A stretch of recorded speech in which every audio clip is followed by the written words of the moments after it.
Okay, so we're going to talk about Al-Khwarizmi's method for completing the square. He was an Arabic mathematician. He should probably be known as the father of algebra. He came up with completing the square using more Hellenistic ideas instead of classical Greek mathematics. So the example here is if we have x squared plus 10x equals 39, and we make a square of area x squared, we add that to a rectangle of area of 10x, that has to be equal to 39. So he said, well, what if we split up this 10x into 4 equal pieces, and we lay them on all 4 edges of x squared? Those pieces have to have an area of 2.5x, and we have 4 of them. Okay, so that leaves us with 4 little squares here on the edge that we have to fill in to help us make a full square.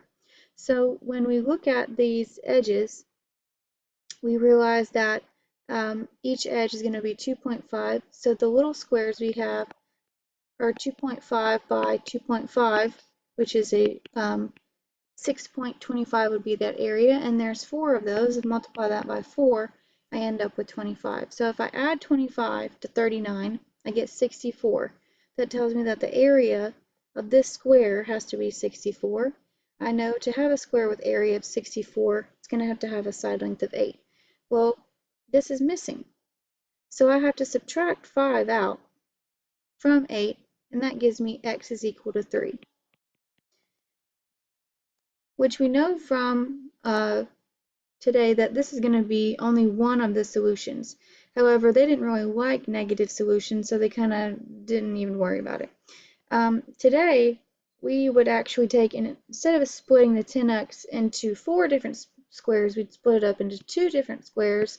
Both of them would have an area of 5x, and we'd still be looking for the little missing square, which would give us 25, and we'd continue on, and we'd have that area of 64, and find that 8. This only works if we have, for our x squared term, a coefficient of 1. So we could be using the quadratic formula, and our a does not necessarily have to be equal to 1. And as well, when I'm thinking about the quadratic formula, I really have this a reminder that I'm going to have 2 different solutions instead of just the one where x is equal to 3.